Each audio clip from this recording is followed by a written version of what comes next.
इन दिनों जम्मू कश्मीर और खासतौर से कश्मीर में आग लगने की बहुत वारदात हो रही है। आग लगने के वाकयात बहुत से हो रहे हैं, बहुत से हादसे पेश आ रहे हैं। कहीं किसी घर में आग लग जाती है, कहीं किसी मार्केट में आग लग जाती है, कहीं किसी इबादतगाह में आग लग जाती है। और आग की इस तरह की वारदातों की खबर कश्मीर से निकलकर बहुत आ रही है, क्योंकि जैसे ही मौसम सरमा शुरू होता है कश्मीर में आग की वारदात में भी इजाफा हो जाता है। रिहायशी घरों से लेकर कारोबारी इदारों और दुकानों में अक्सर आग लगने की खबरें आती रहती हैं।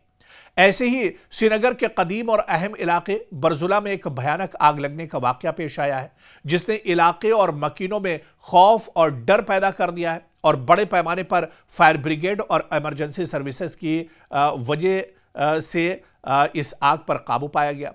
दरअसल ये वाकया, ये जो हादसा है आग का, ये सिर्फ एक हादसा नहीं बल्कि पब्लिक सेफ्टी, तिजारती इलाकों के करीब रिहाइश और आग से निपटने के निजाम पर भी कई तरह के सवाल उठाता है।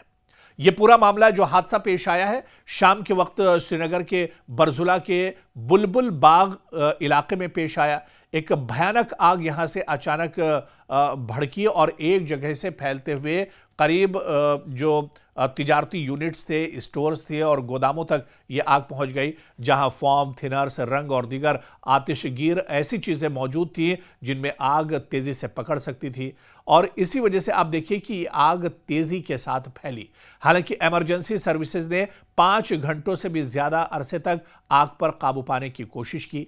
अमले की सूरत हाल आप देखिए कि फायर फाइटर्स के कुछ अरकान ने जहरीले धुएं के बायस झुलसने, सख्त मेहनत के सबब उन्हें चोटें भी आई और उसे बर्दाश्त किया।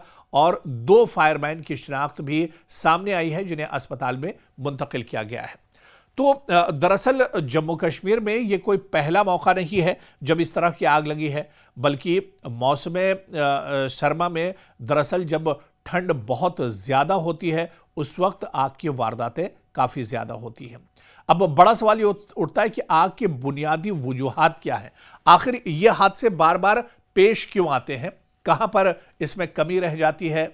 अभी तक आप देखिए कि हतमी वजह का तयन तो सरकारी तौर पर नहीं हुआ है, लेकिन इब्तिदाई रिपोर्ट्स के मुताबिक आग एक झुंड कारपेट और स्टोरेज गोदाम में जमाशुदा खतरनाक आतिशगीर मवाद के बायस तेज रफ्तारी से फैली है। दरअसल क्योंकि सर्दी बहुत ज़्यादा होती है और ख़ासतौर से आज अगर कश्मीर की हम बात करें तो चिल्लाए कला का दौर चल रहा है, सबसे सख्त सर्दी कश्मीर में इसका दौर चल रहा है। और ऐसे में लोग इस सर्दी से बचने के लिए गर्मी का इंतज़ाम करते हैं।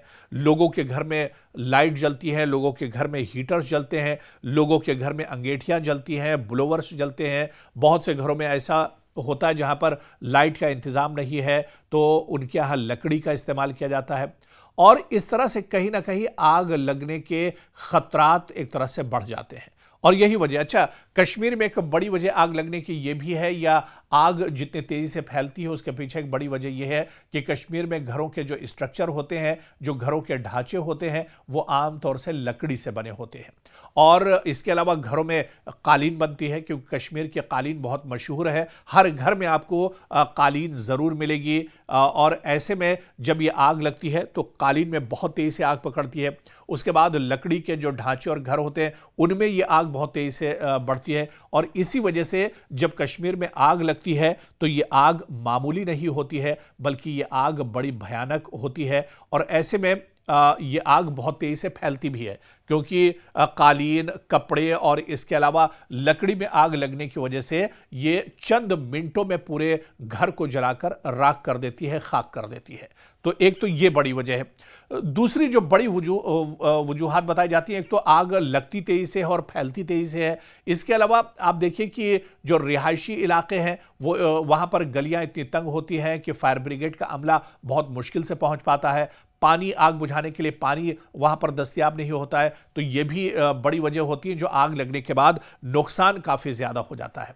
हालांकि इसके लिए अब इक़दामात सरकार की तरफ से भी किए जा रहे हैं, लेकिन इसमें सरकार और इंतज़ामिया से बड़ी जो जिम्मेदारी बनती है वो हम लोगों की, यानी आम इंसान की बनती है। अगर रिहायशी बस्ती में हम रहते हैं तो हमें उन तमाम चीज़ों का एक तरह से फोकस करना चाहिए, ध्यान रखना चाहिए कि अगर सर्दी के दिनों में हम हीटर जला रहे हैं तो सोने से पहले हीटर बंद कर दिया जाए, या फिर अगर बिजली का कोई गैजेट हम इस्तेमाल कर रहे हैं तो उसे बहुत देर तक उसका इस्तेमाल ना किया जाए। इसके अलावा अगर कोई गैजेट हम इस्तेमाल करते हैं या हीटर और स्टोव अगर हम जलाते हैं अपने घरों के अंदर तो उसे कालीन से दूर रखा जाए, कपड़ों से दूर रखा जाए, लकड़ी के जो सामान है उनसे एक तरह से दूर रखा जाए, ताकि इस तरह के हादसात से बचा जा सके। क्योंकि कश्मीर में हादसे तो वो आग लगने के हादसे लगातार होते रहते हैं, लेकिन इस पर बात नहीं होती कि आखिर इससे बचा कैसे जाए, क्या कुछ तदबीर निकाली जाए कि इस तरह के भयानक हादसात से बचा जाए। तो जहां पर सरकार की जिम्मेदारी है, इंतजामिया की जिम्मेदारी है, वहीं पर आम लोगों की और हमारी और आपकी जिम्मेदारी भी बनती है कि अगर बिजली का इस्तेमाल कर रहे हैं तो इसके लिए पूरा फोकस होना चाहिए, पूरी एहतियात के साथ इसका इस्तेमाल किया जाना चाहिए। क्योंकि कश्मीर जहां पर लकड़ी के घर बने होते हैं, जहां पर कालीनें बिछी होती हैं, जहां पर कपड़े का इस्तेमाल बहुत होता है, और ऐसे में जब आग लगती है तो वो आग तेजी के साथ फैलती है, और इतनी तेजी के साथ फैलती है कि जब तक फायर ब्रिगेड का अमला पहुंचता है तब तक सब कुछ जलकर राख हो जाता है।